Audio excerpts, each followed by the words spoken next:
Hi student, welcome back to our channel. இன்னைக்கு நம்ம என்ன பார்க்க போறோம்னா 5 marks sum question paper 2023ல 5 marks sum தான் இன்னைக்கு நம்ம பார்க்க போறோம். அந்த sum எதுல வருதுன்னா chapter 7ல mensuration example 7.26ல வரக்கூடிய sum. சோ அந்த sum என்ன sum சொல்லிட்டு நம்ம பார்ப்போம். பார்க்கிறதுக்கு முன்னாடி என்னோட சேனல் நீங்க சப்ஸ்கிரைப் பண்ணாம இருந்தீங்கன்னா சப்ஸ்கிரைப் பண்ணிக்கோங்க. அப்படியே அந்த பெல் ஐகானை கிளிக் பண்ணிக்கோங்க. அப்பதான் நான் போற வீடியோஸ்லாம் உங்க நோட்டிபிகேஷன்ல வந்து சேரும். அப்படியே லைக் பண்ணவும் மறந்துடாதீங்க. Harun has to make arrangements for the accommodation of 150% for his family function. For this purpose, he plans to build a tent which is in the shape of cylinder surrounded by a cone. Each person acquires the 4 square meter of the space on ground and 40 cube meter of air to breathe. What should be the height of the conical part of the tent if the height of the cylindrical part is 8 meter? Actually, இப்ப இந்த சம்ல என்ன சொல்ல வராங்கன்னா, so solution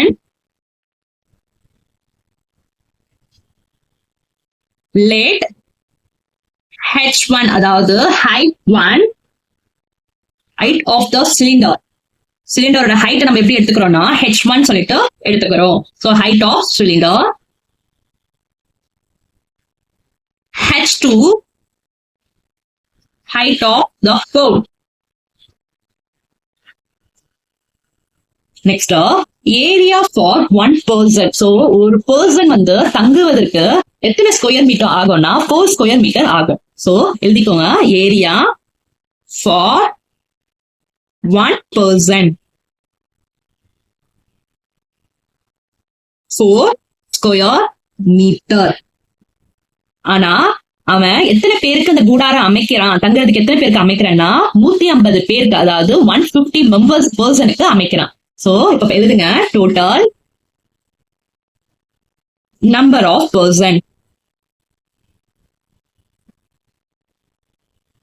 150. அப்பனா 150 members 150 பர்சன்னா அவங்க தங்குறதுக்கு எத்தனை square metre ஆகும்னா 150 into 4. So 150 into 4னா 600. 150 into 4னா 600. அதாவது எப்படி நம்ம எடுத்து எழுதணும்னா therefore total base area. ஒரு உருளை ஷேப்பை நீங்க பார்த்திருப்பீங்க. இந்த உருளை ஷேப்ல கீழே இருக்க இந்த அடிப்பகுதி எப்படி இருக்கும்னா சர்க்கிள் ஷேப்ல வந்து இருக்கு. சோ சர்க்கிள் ஷேப்னா அதோட ஃபார்முலா எப்படி வரும்னா பை ஆர் ஸ்கொயர் சொல்லிட்டு வரும். So pi R square equal to 600. So 150 பேர் தங்குவதற்கு எத்தனை ஸ்கொயர் மீட்டர் ஆகும்னா 600 ஸ்கொயர் மீட்டர் ஆகும். அதோட ஷேப் வந்து சர்க்கிள் ஷேப்னால பை ஆர் ஸ்கொயர் வந்து நம்ம எடுத்து எழுதிப்போம். This is equation 1. Next volume of air. Volume of air required for one person. ஒரு பர்சன் வந்து இருக்கிறதுக்கு ஏர், அதாவது ஏர் எவ்வளவு தேவைப்படுதுன்னா 40 கன அளவு 40 மீட்டர் கியூப் அளவு தேவைப்படுது.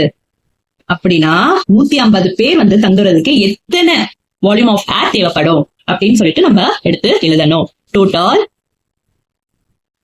volume of air required for 150 persons.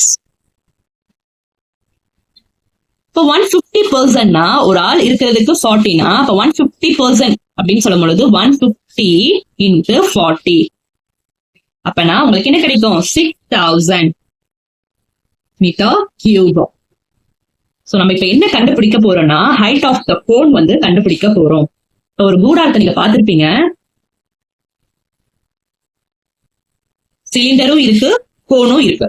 So volume of the cylinder plus volume of the cone எப்படி எழுதணும்? வால்யூம் ஆஃப் த சிலிண்டர் அதோட ஃபார்முலா என்னன்னா பை ஆர் ஸ்கொயர் h1, அதாவது ஹைட் எப்படி எழுதணும்னா h1 volume of the cylinder. The cylinder volume of the cylinder இதோட formula என்னன்னா pi r square h1. Volume of cone அதுக்கு என்ன ஃபார்முலானா 1/3 pi r square h2. Equal to 6000.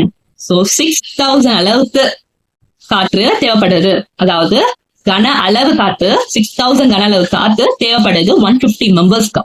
So எடுத்து நம்ம எழுதியாச்சு. இப்ப நெக்ஸ்ட் நம்ம என்ன பண்ண போறோம்னா H2 ஓட வேல்யூ தான் நம்ம கண்டுபிடிக்க போறோம். சோ இதுல ரெண்டுத்துலயும் எது நம்மளுக்கு காமனா இருக்கு அப்படின்னு பாத்தீங்கன்னா பை ஆர் ஸ்கொயர் ரெண்டு டேர்ம்லயும் காமனா இருக்கு. அப்ப பேலன்ஸ் எனக்கு என்ன வரும்னா H1 plus 1/3 H2 6000. So pi r square value equation 1 பாத்தீங்கன்னா 600. So should write 600 H1 plus 1/3 H2 equal to 6000. So in the term எப்படி H1 plus 1/3 H2 divided by 600 equal to அப்புறம் போயிடுச்சுன்னா divided convert ஆகும். அப்ப 6000 divided by 600 get cancelled 1 time 10 times. So 6 tables are 60 10 times போகும். So 10 சொல்லிட்டு நம்ம எடுத்து எழுதிக்கிட்டோம். Next நம்ம என்ன பண்ணோம்னா the 1 H1 இருக்கு இல்லையா, so H1 வந்து ஈக்குவல்ட்டுக்கு அப்புறம் கொண்டு வந்தா பிளஸ் வந்து ஈக்குவல்ட்டுக்கு அப்புறம் வரும்போது மைனஸா ஆகும். ஆனா பட் H1 உடைய வேல்யூ என்னன்னா H1 வந்து height of the cylinder. so சிலிண்டரோட ஹைட் வந்து 8. so 1/3 H2 equal to 10 minus 8. so 1/3 H2 equal to 2. Next நம்மளுக்கு எப்படி ஆகும்னா H2 ஈக்குவல் டு இதுக்கு ரெண்டுத்துக்கும் மல்டிப்ளை இருக்கு. சோ மல்டிப்ளை வந்து ஈக்குவல்ட்டுக்கு அப்புறம் வந்தா டிவைடடா கன்வெர்ட் ஆகும். எப்படி டிவைடடா கன்வெர்ட் ஆனாலும் நம்ம மல்டிப்ளிகேஷன்ல போடும்போது 3/1 தான் நம்ம போடுவோம். சோ 6. சோ H2 ஓட வேல்யூ என்னன்னா நம்மளுக்கு 6 கிடைக்குது. So H2 equal to 6. This is the answer of this question. So height of the cone value is 6. So இதுல ஏதாவது டவுட் இருந்தா கமெண்ட் பாக்ஸ்ல உங்களுடைய டவுட்டை கேளுங்க. என்னோட வீடியோ பிடிச்சிருந்தா லைக் பண்ணுங்க, தெரியாத உங்க ஃப்ரெண்ட்ஸ்க்கு ஷேர் பண்ணுங்க, முக்கியமா சப்ஸ்கிரைப் பண்ண மறந்துடாதீங்க. தேங்க்யூ. நெக்ஸ்ட் வீடியோல பார்க்கலாம்.